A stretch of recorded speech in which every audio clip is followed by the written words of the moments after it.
오늘은 EBS의 머니톡이라는 프로그램이 있었어요. 저는 안 봤는데 그래도 많은 분들이 꽤 이걸 보고 있었다라는 생각이 들었어요. 이걸 꽤 많이 봤고, 근데 이 프로그램이 갑자기 폐지가 결정이 되었어요. 그래서 EBS 머니톡 폐지 결정이 왜 되었는지를 알아보도록 할 거예요. 근데 이 폐지 결정만 알아보는 게 아니라 이 폐지 결정과 관련돼서, 그리고 우리 사회, 우리 이 방송에 만연하게 퍼져 있는 것들을, 문제점을 한번 알아보도록 할게요. 어떤 문제점이 있는지도 알아보면서 이 폐지 결정이 왜 되었는지도 알아보도록 합시다. 자, 대표적인 건 어쨌든 머니톡의 폐지 결정인데, 이것뿐만이 아니라 조금 있다가 이 이야기가 끝나고 알게 될 우리가 건강식품 엄청 많이 하잖아요. 아침에 그 건강식품과 홈쇼핑 이런 것도 연관시켜서 알아볼 거예요. 자, 이게 약간 뒷광고 같기도 한데 시청자 기만행위라고도 하죠. 자, 우리는 이 TV 머니톡의 프로그램을 이렇게 시청자들이 보고 있습니다. 그러면서 어떤 오해를 불러일으켰는지, 이 오해 때문에 폐지가 결정이 되었는지 그런 것도 한번 알아보도록 하겠습니다. 자, 먼저 이거를 보겠습니다. 자, 이 보시면은 이 시청자분이 요 TV를 통해서 보죠. 머니톡이라는 만약에 가상의 프로그램입니다. 근데 우리가 생각하기에는 여기가 방송국이에요. 그 방송국이 요렇게 했을 때 전문가를 섭외해서 시청자들에게 좋은 정보를 제공한다는 느낌을 받습니다. 근데 이게 그게 아니었다는 거예요. 어떻게 아니었냐?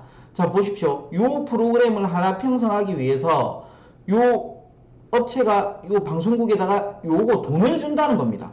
그럼 돈을 주고 방송사는 여기에 제작을 하게 돼요. 그럼 시청자는 방송사가 전문가를 섭외해서 우리에게 정보를 준다고 생각하지만 그게 아니라 어쨌든 돈을 줬지만 전문가일 수도 있겠죠. 근데 어쨌든 이 원리가 여기에서 방송국으로 돈이 들어가서 제작을 하게 된다는 겁니다. 이렇게 되면 어떤 문제점이 생기냐?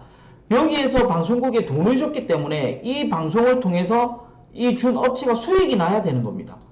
그렇잖아요. 세상에 공짜가 없죠. 만약에 방송국이 이 사람을 섭외를 했어요. 그러면 방송국에 출연료를 받겠죠. 자기는 나간 돈이 없어요. 그러니까 괜찮죠. 근데 여기에서 만약에 업체가 방송국에다가 돈을 주고 들어가게 된다면 들어간 수익만큼 이상을 뽑으려고 했기 때문에 이게 들어간 거예요. 이게 바로 문제가 되는 거죠. 자, 그러면은 이게 어떻게 해서 완전 폐지가 결정이 되었는지도 한번 알아보도록 하겠습니다. 자, 이거죠. EBS는 어쨌든 공익방송이죠. EBS 머니톡 폐지 이어 라디오 5천만의 재무상담도 같이 폐지가 되었습니다. 왜냐하면 이 들어간 업체랑 여기에 5천만의 재무상담 업체랑 같은 업체예요. 자, 특정 업체의 보험 대리 모집을 지원했다는 논란으로 최근 폐지가 결정된 EBS 머니톡이 방송심의 규정을 위반 여부에 대한 내부 심의 결과 역시 묵인해왔던 거죠. 그러니까 내부에서 심의할 때도 야, 이거 좀 심한데? 이렇게 하면 안 되겠어. 야, 이건 너무 우리가 대놓고 하는 거잖아. 이렇게 하지 말자. 이렇게 했는데 묵인했다는 거예요. 내부 심의 과정에서도. 그래서 요 국회의원 정필모 의원이라는 분이 EBS로부터 제출받은 내부 심의 자료에 따르면 EBS 심의실은 지난 8월 24일과 31일 두 차례 머니톡의 방송심의 규정 위반을 지적했어요. 이에 EBS 김명중 사장은 사과의 뜻을 밝히며 정필모 의원이 라디오판 머니톡이라고 지적한 이희경의 5천만의 재무상담 역시 폐지하겠다. 이게 머니톡과 5천만의 재무상담이 같은 원리니 같이 폐지하겠다는 거예요. 그래서 이 정 의원은 공영방송이자 교육방송, 이 교육, 이가 에듀케이션이잖아요. EBS는 상업적 콘텐츠가 난무하는 상황에서도 나름의 그린벨트, 청정지역 같은 역할을 해야 할 것이라고 합니다. 왜냐면 요즘은 전부 다 방송사들이 돈을 벌기 위해서 다 이런 뒷광고식의 약간의 시청자들이 모르는 기만행위 아닌 듯한 이런 행위들을 하는데, 이런 것들이 아니고 여기는 그래도 오직 공익을 위한 그린벨트와 청정지역 같은 역할을 해야 된다는 거예요. 자, 그러면은 조금 더 자세히 보면 앞서 정필모 의원은 방송통신위원회 국정감사에서 시청자 참여형 경제 프로그램이 실제로는 보험 등 금융사의 영업수단을 목적으로 기획 제작되고 있음을 지적했다.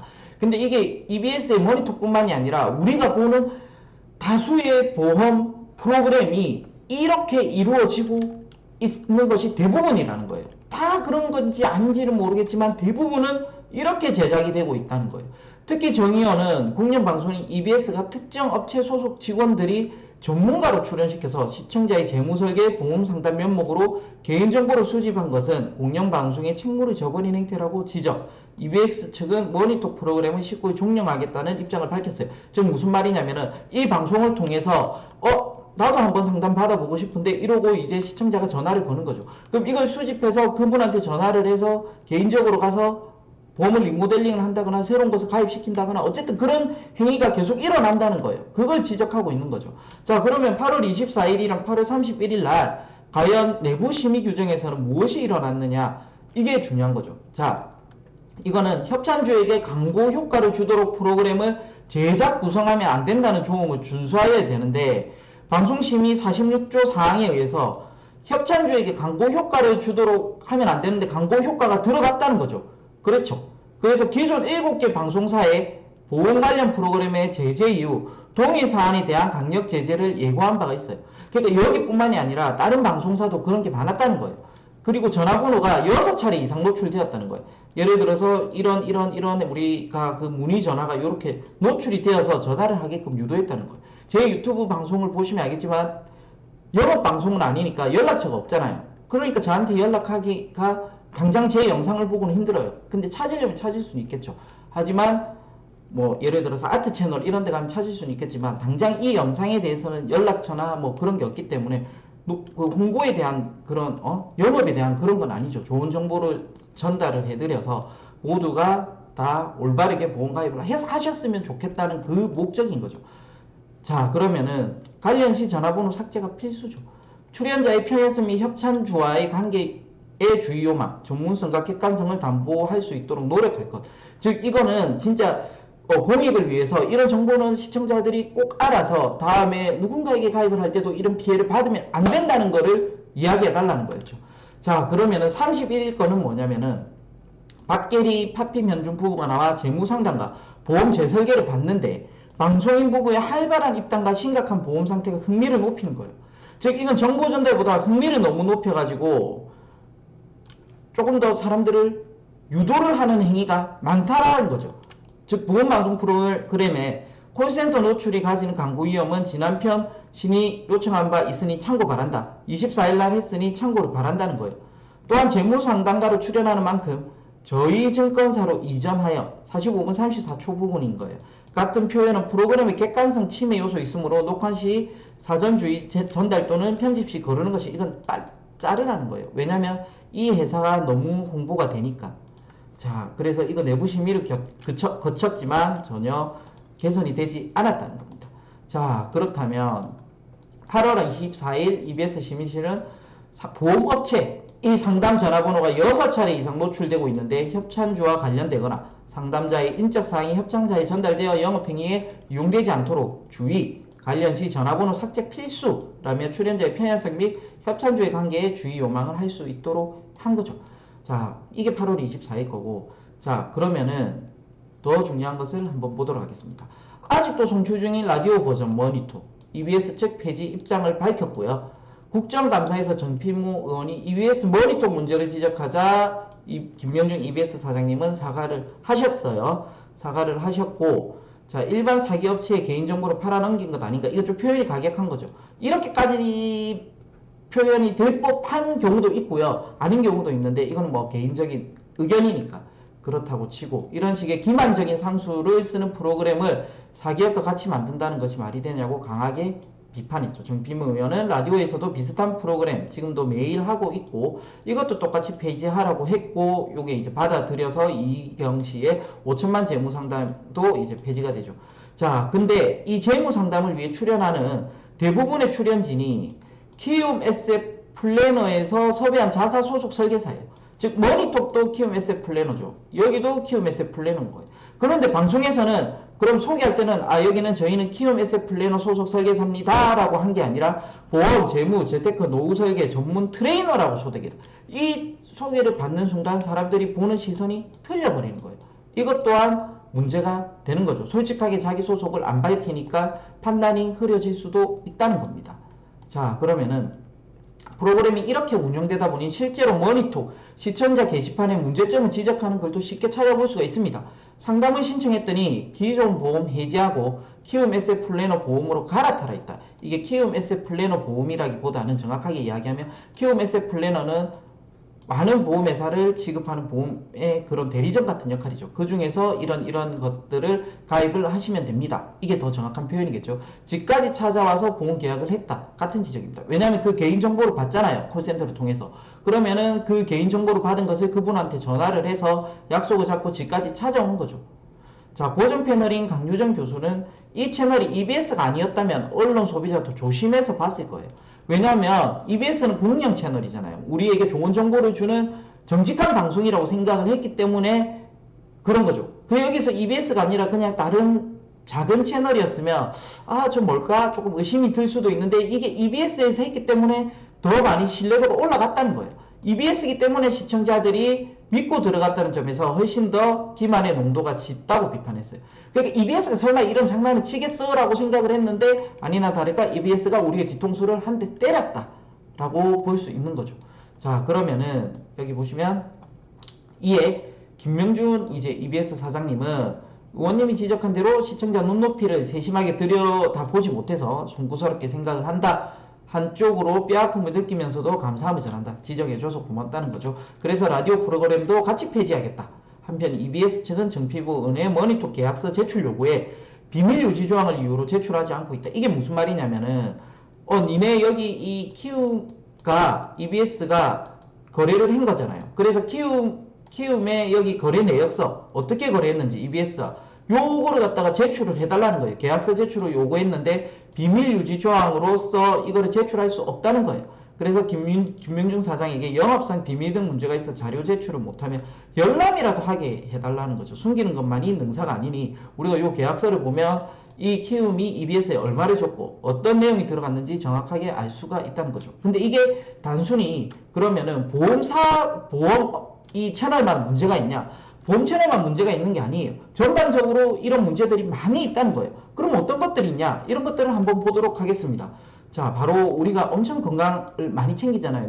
나이 드신 분들이. 그래서 방송사하고 홈쇼핑하고 치밀하게 낚이고 너무 짤이 좋은데 방송사 뒷광고 치밀하게 낚이고 있다. 이 건강식품에 관한 거예요. 자, 건강식품에 관한 건데 이 건강식품에 관한 것을 하기 전에 먼저 이 전체적으로 업계에 어떤 일이 있냐면은 구독자 수십 명, 수백만 명을 거느린 유튜버들이 얼마 전에 홍역을 치렀죠. 뒷광고 논란으로.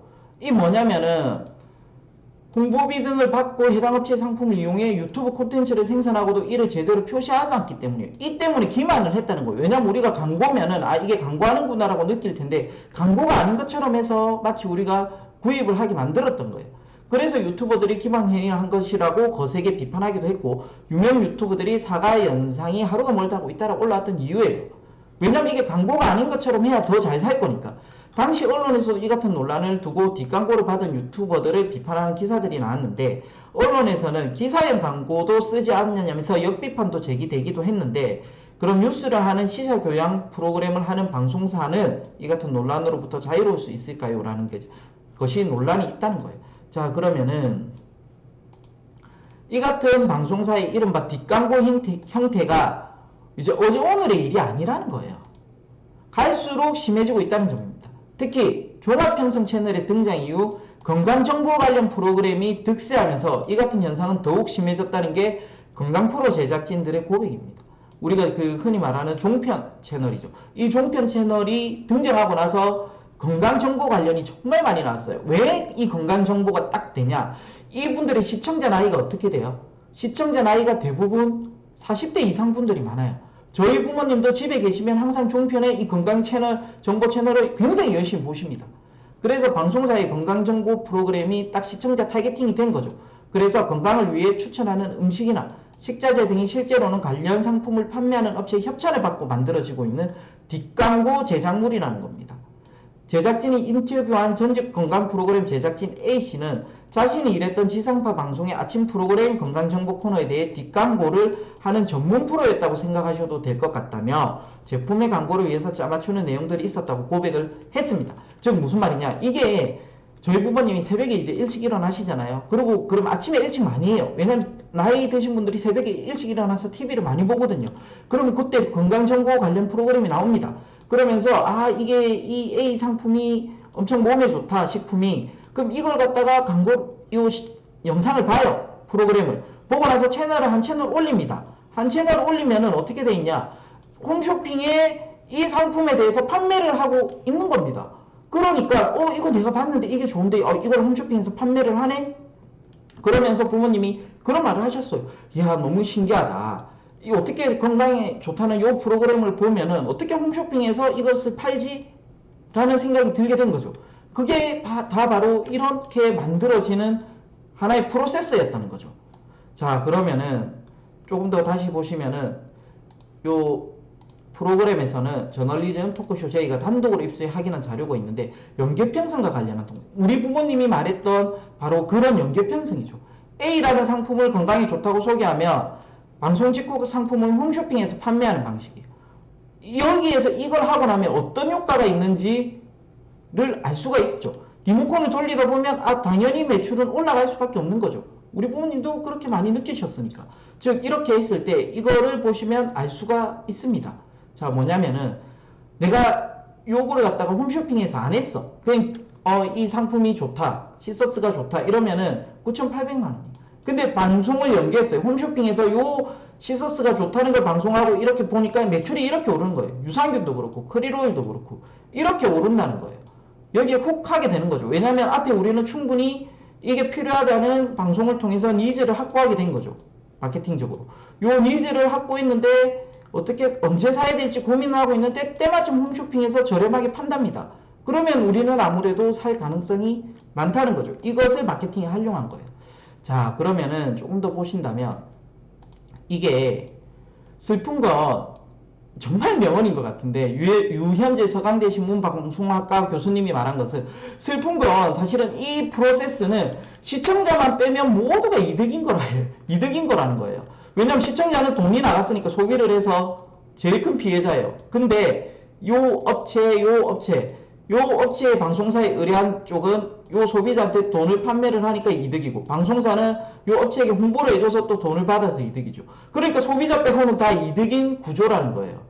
이쯤 되면 이제 시청자들만 낚이는 거예요. 안 보는 게 승리자다. 나는 이제 TV를 끊어야겠다. TV를 안 보는 자가 승리자가 되는 그런 슬픈 상황이 왔다는 거죠. 자, 뒷광고를 할 이유가 충분하더라도 방송사, 특히 예능이나 드라마가 아닌 시사나 교양 프로그램을 만드는 방송사 제작진은 뒷광고를 할 이유가 충분했느냐는 질문이 많습니다. 근데 이게 또 왜 그러냐면 이게 또 다른 이유가 있습니다.